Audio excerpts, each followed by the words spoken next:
team can make it to Omaha. I started packing my suitcase a month ago, baby. So you know where we're going on Wednesday.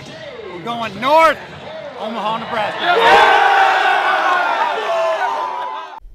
All right, what's going on, everybody? Welcome into Luttie's Look Back. As you just saw there, the Razorbacks are on to Omaha. They took care of business in pretty much dominating fashion over the weekend, taking down Tennessee in 2 games. The defending champs Tennessee team, I should mention. So Hogs headed to Omaha, and boy, was it fun. We'll start my show how we always do with my 3 big things. The first one, it was an extra special win for Dave Van Horn. We'll hear more from him coming up later throughout the show. The second big thing, Arkansas's bats, that's what won them this series. It was the Arkansas offense. The third big thing, making it to Omaha is a really big accomplishment. So we'll circle back. Again, how this show kind of works, if it's your first time tuning in, we're going to go through my 3 big things. That's the majority of this show. And in the second half of it, we're going to talk about what's next for Arkansas. What does Omaha look like? What does the College World Series look like? Who's their opponent? Who could they play? What does it look like going forward? We'll talk about all those scenarios coming up later on in the show. But first, my 3 big things. The first one, an extra special win for Dave Van Horn. And it seemed like it was that for a lot of reasons. And it's hard to put into words exactly what was going through Dave Van Horn's mind when, he's holding up that trophy, he's celebrating, he says he's packing his bags a month ago. I believe him, he's been confident in this team for a while. And it just seemed like this was a really special win for him. So before I talk more about that, let's hear once again from Van Horn. Here's his opening statement in the press conference from Sunday.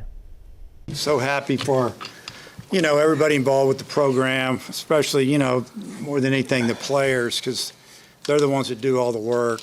They're the ones that win the games. And so happy that, they're going to finish this season in Omaha.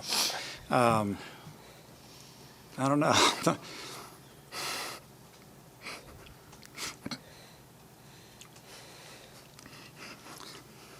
just means a lot.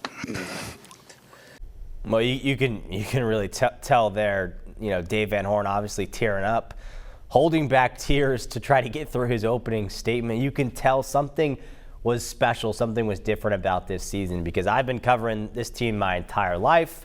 This is his 23rd season. He's getting a little old. He's 67 years old. He's getting up there in age just a little bit. For a head coach of a college baseball team to be dealing with everything, especially, in these last few years. I think it's easy, at least for me, to think about, it feels like this transfer portal and this NIL world, it's been going on for forever, but it's really only been a few years. And all of that takes a toll on you. It takes a toll on how many hours you spend as a head coach going to the transfer portal, getting guys. Social media is such a bigger thing than it was kind of non-existent when DVH took over as head coach. So many little things like that have changed, and I guess those are more big things that have changed throughout the years and in more recent years. That it can't be easy being in Dave Van Horn's role, being criticized the past 2 years when you can't get out of your own regional, when you have one of the best baseball teams in the country and you can't even win when it matters most. I think those are some of the things that was going through Van Horn's mind right there. You have a team that's been so good recently, in recent years, and they just haven't gotten over that hump in the postseason to make it to the College World Series, to make it back there like they did in 2022, like they did in 2019. I mean, he's had special teams for a decade now that are to the level of making it to the College World Series, but only a handful of groups can do that. And so it makes sense that it might drive you to tears when you're thinking about all the hard work that these guys have put in, especially, this season for the most part had an upwards trajectory, and it dipped down a little bit. They lost the series to Texas A&M. They had lost, 3 or 4 of their last 5, SEC series at one point until they swept Texas. That turned everything around. You think about what this team has been through, and I think that's stuff that, maybe Van Horn was processing there, that this team's been through a lot, and they're not finished, but man, what a moment to win that series against the defending champs, against I don't really know if friends is the right word. I don't know if Dave Van Horn and head coach Tony Vitello of Tennessee are friends, but they're certainly acquaintances, and they certainly seem relatively close. They had a pretty long exchange at the end of the game, shaking one another's hand and talking to one another. They clearly have a lot of mutual respect. I think that's probably the better word to describe it, for one another. And so that's I don't know, that drives up emotions. It was an emotional game. You watch that game, there was a lot of emotions. Starting with, just the stress of it, and then just the way that Tennessee played and the way that Vitello was, the way that Andrew Fisher is for Tennessee, Zach Root walking off the mound and telling him to have a nice day, among other things. And I think that just drove a lot of emotion. And then once you finally get to, Sunday and you win the game, I think the emotion comes pouring out a little bit. So it just seemed like it was a little bit extra special for Dave Van Horn. That's big point number one. Big point number two, it's the Hogs' bats that won them this series. Don't get me wrong. Zach Root, phenomenal performance in Game 1 for Arkansas to help them win, get the 4-3 win. He was huge. Gabe Gackle was great in that game. They each gave up, a home run, but didn't matter because the bats did enough.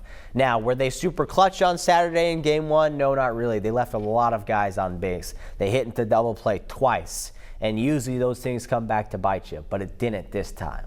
That's when it just gives you a little extra confidence boost when just the little things go Arkansas's way. A strike that maybe normally you think could be called a ball, or vice versa. Little things like that go a long way. Hitting to the double play, that stinks. It stinks to hit into double play when you're Arkansas, right? But for them to win that game, despite having all these opportunities, you just felt like coming back the next day, if they could take advantage of Tennessee's pitching, that they would have a really good chance to win, to put up some runs. And that's exactly what they did. Came back the next day, won 11-4. And especially in Sunday's game, it was Arkansas's bats who helped them win. And it was just never, I don't think there was one perfect inning that Tennessee pitching had. Every inning, Arkansas was on base. Think about that. Every inning that they played, the 18 innings, Arkansas was up to bat. They had runners on base, which is really impressive, especially against a Tennessee team that's pretty good. They're the defending national champs, and this year they've also been pretty good. They haven't been as good as they were last year, but they're a really good team with two really good starting pitchers. Marcus Phillips was great in day one, and then Liam Doyle wasn't that good. Like he's been so good all season, just not at Baum-Walker Stadium. And it's funny when he played with Ole Miss, because he transferred from Ole Miss to Tennessee 2 years ago. Played with Ole Miss, he didn't have a good outing at Baum-Walker either. So there's something about Baum-Walker that it's going to drive him crazy probably the rest of his life.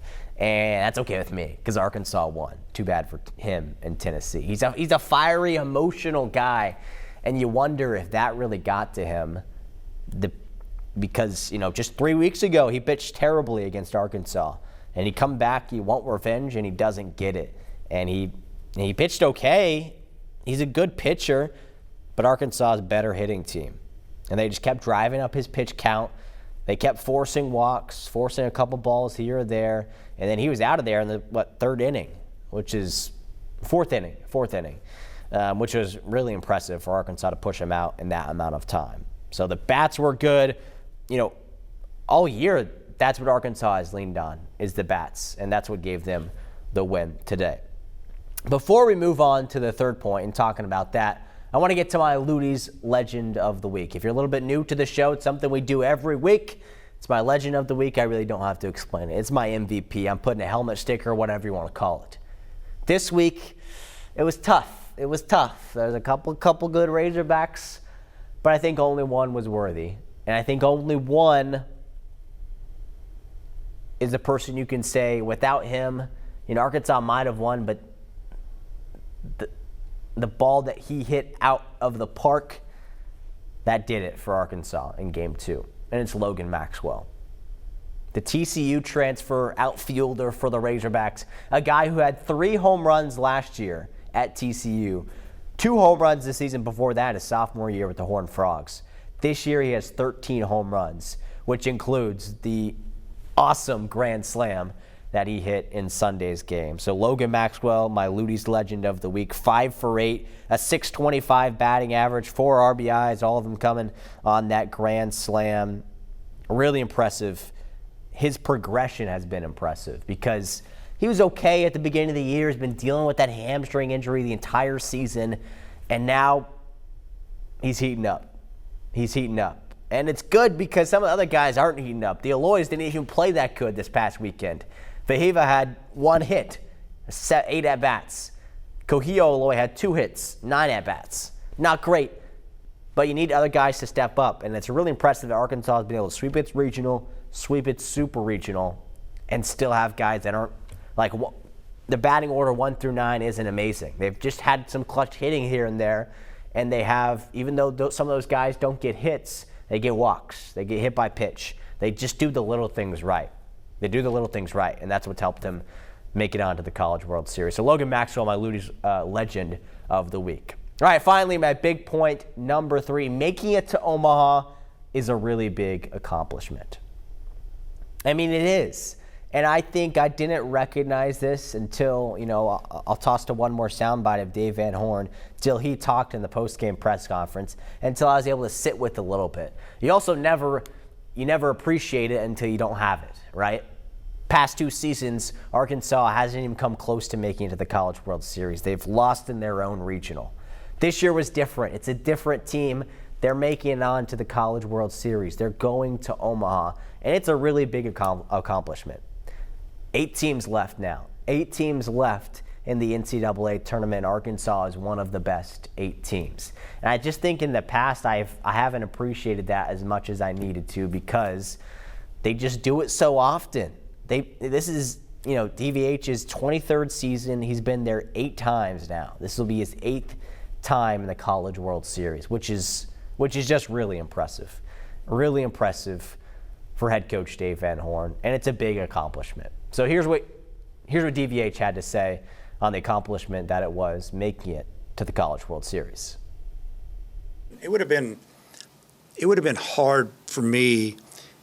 This good a team didn't get to Omaha without winning a championship somewhere. They didn't win a trophy. They didn't get a ring. They didn't get the SEC championship. They didn't get the tournament championship. I mean, if we'd have lost this series, it would have been like, that's the best team that didn't do anything here. And now it's one of the best teams that's ever come through here. You never know how it's going to go from here, but they're down to the final 8, and that's a championship to me. You get to Omaha, that's big. All right, we've done this for football season, basketball season, a little bit of softball, and now we turn to baseball. The College World Series, the Razorbacks are in it. They're in the bottom half of this bracket here. We're going to talk about my 3 keys to Arkansas, not only getting a win over LSU, but advancing past the Tigers, advancing to the College World Series championship game, and winning the whole thing. So what are the 3 things that they need to do?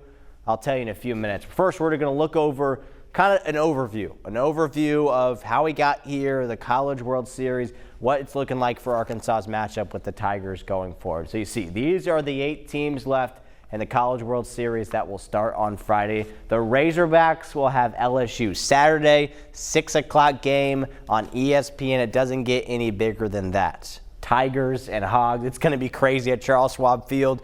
Those are the 2. I mean, anytime an SEC team makes it to Omaha to the College World Series, their fan bases are they just have the most fans, and it's awesome every year. Even when Arkansas has gone 0-2, the times that I've been, it's a really fun environment. So hopefully it's a fun environment this year, but fun in the chance that Arkansas can actually make a really solid run.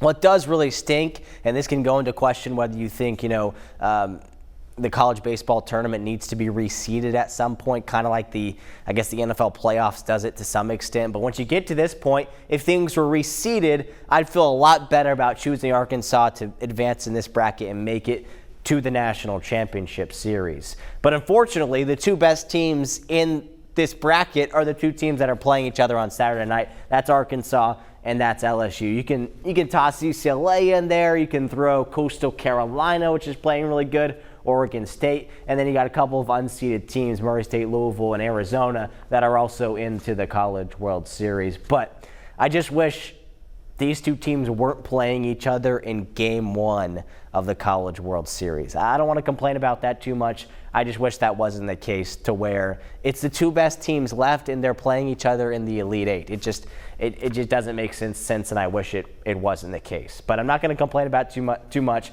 Hogs and Tigers Saturday at 6 o'clock. The loser would go to the losers bracket. You see, each of these brackets got a little bit of each of these main brackets have a little bit of a losers bracket as well. Team that would win would stay in their winners bracket. Simple enough. Arkansas, if they win 3 games, they're on to the College World Series Championship Series. Simple as that. They beat LSU, they beat UCLA, and then they beat LSU again, and then they don't have that trophy, but they're on to the National Championship Series.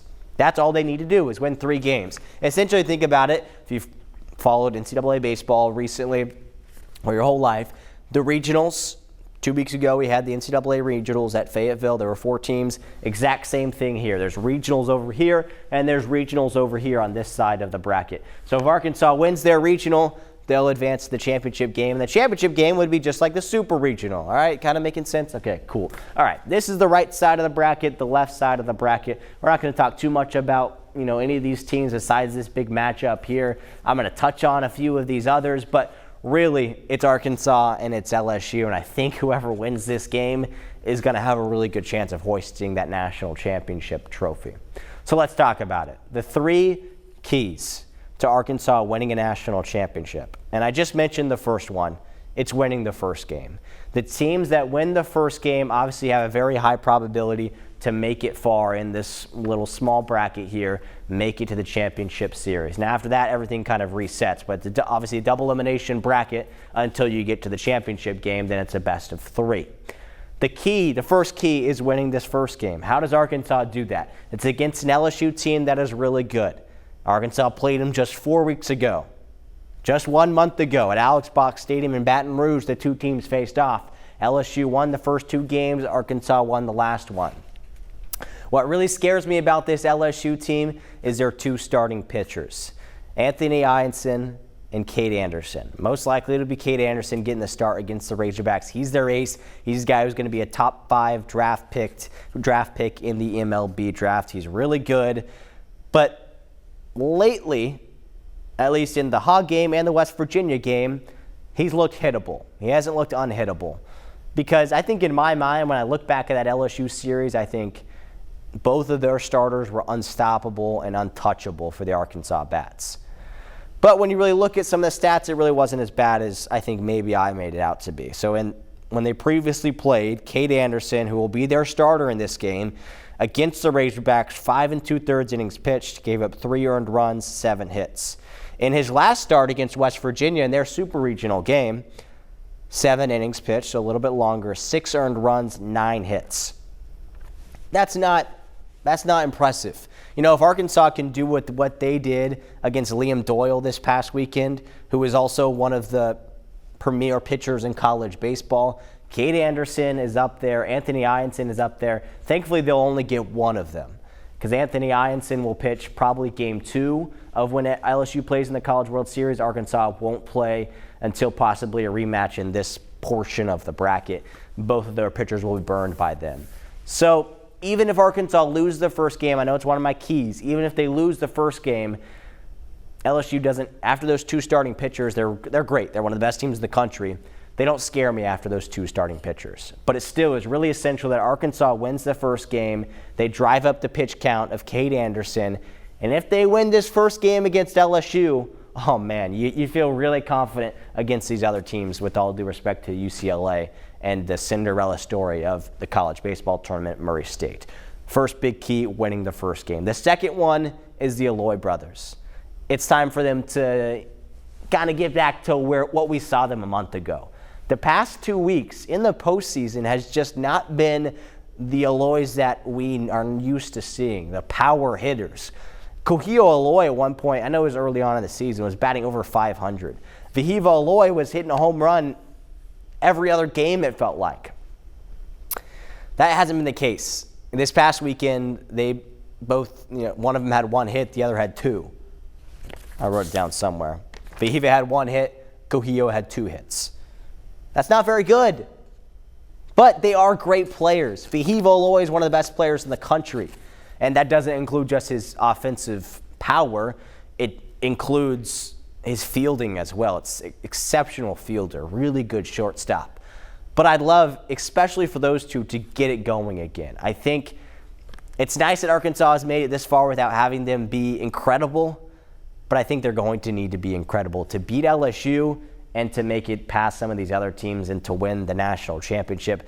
They're going to have those two guys wake up and hit the ball far. Because another thing about this ballpark, you see the picture behind me, Charles Schwab Field, it's huge.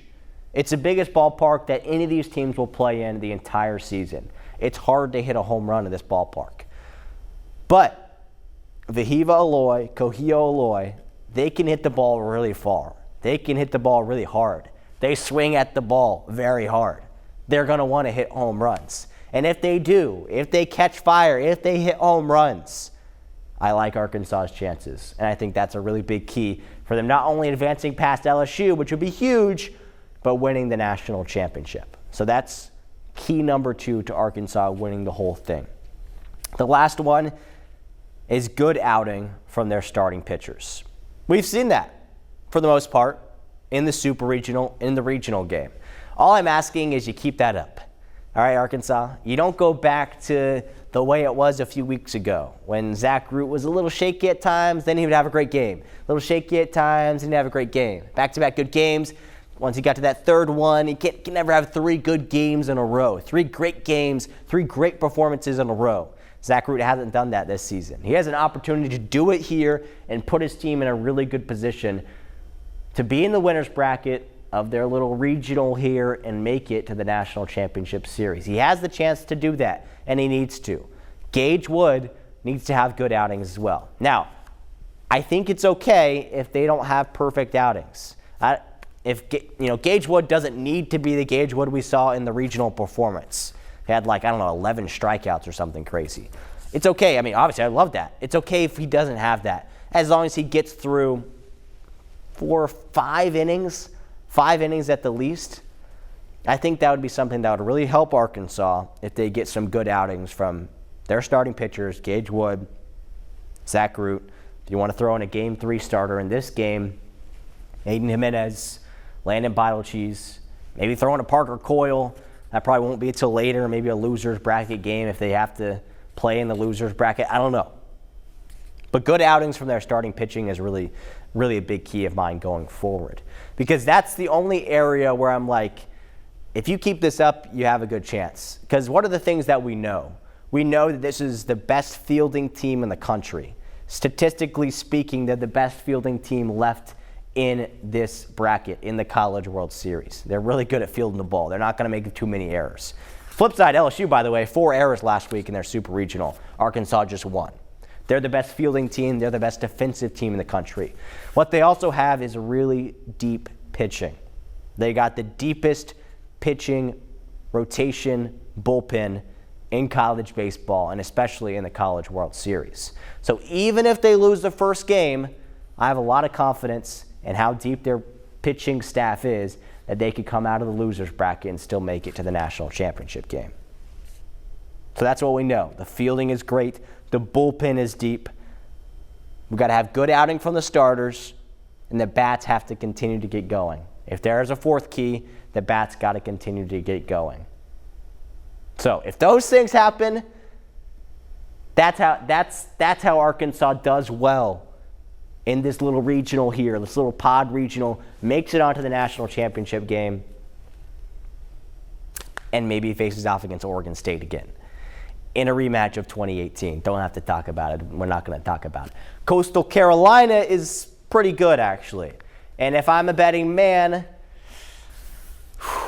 I'm not a betting man, so I don't feel good about this, but I'm going to say it right now. I think Coastal Carolina, I feel good about Coastal Carolina. I know, Sun Belt Conference versus all these other teams. Shout out to Oregon State. Oregon State's not in a conference this year. The Pac-12 is not a thing. They didn't join another conference. They've been playing independent baseball the entire year. They've just scheduled random teams.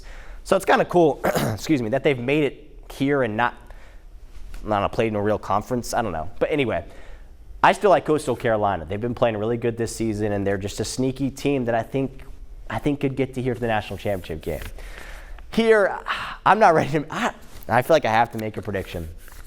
I think Arkansas will win. Again, I'm really scared of LSU's pitching, but just seems like a team that is on fire right now.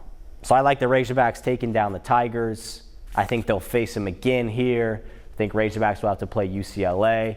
The Bruins got a guy who is maybe better than Vahivo Loy at shortstop. They'll have to get past him and then probably play LSU again here and then beat them again, which I think will happen, and then make it to the championship series. I think Oregon State or Coastal Carolina will be the team that they face off against. I just like Arkansas's chances, and I don't know if I've ever been as confident in this team as I don't know if I've ever been as confident in a team as I am with this team. And I think this team has a really good chance to make it all the way. But it's all about this first game. I really think if they get past this first game, I'm going to be feeling good. If they don't get past this first game, the odds are gonna go down quite a bit. So that's an outlook at your College World Series bracket and what it looks like heading into this weekend and the upcoming week of games. Hopefully it'll be a very long stay for myself and our whole THV11 crew in Omaha. Let's take a full look now at what this matchup looks like between Arkansas and LSU. Again, two of the top 10 teams in the country, two of the best teams left in the NCAA tournament, and they're playing each other in the very first game. I don't love it, but it is what it is. No time to complain, just time to play. And I didn't love really that Arkansas was facing Tennessee in the super regional matchup either, and they got past them. They swept them. Arkansas hasn't lost a game in the regional or super regional this season. It's been a while since that's happened. That gives me a lot of confidence that Arkansas, if they can put up the pitch count of Cade Anderson, their ace, if they can get a good outing from Zach Root, I like Arkansas's chances on a really big game. Saturday night, ESPN, Omaha, Nebraska, the College World Series. It will be a packed house at Charles Schwab Fields. Well, that's going to do it for another episode of Luttie's Look Back. This one was a fun one of my more fun episodes I think I've had. I think what could almost make it better, doing it about 8 days from now, celebrating a national championship. I think that would be pretty cool. I'm doing my math, maybe eight or 9 days. But the College World Series championship game is like a week away. So crazier things have happened. Arkansas could make it there, could win it. We could be talking about the national champions, Arkansas Razorbacks, on our next show. Or we could be talking about them going 0-2. I just think you just never know once you get to this point. But I'm confident. I'm confident in this Arkansas team that they're going to go far. It's all about this first game. This game against LSU, they get past them, I'm feeling good. I have a broken record now, so I'm going to end my show. Thanks for watching Luttie's Look Back. We'll see you same time.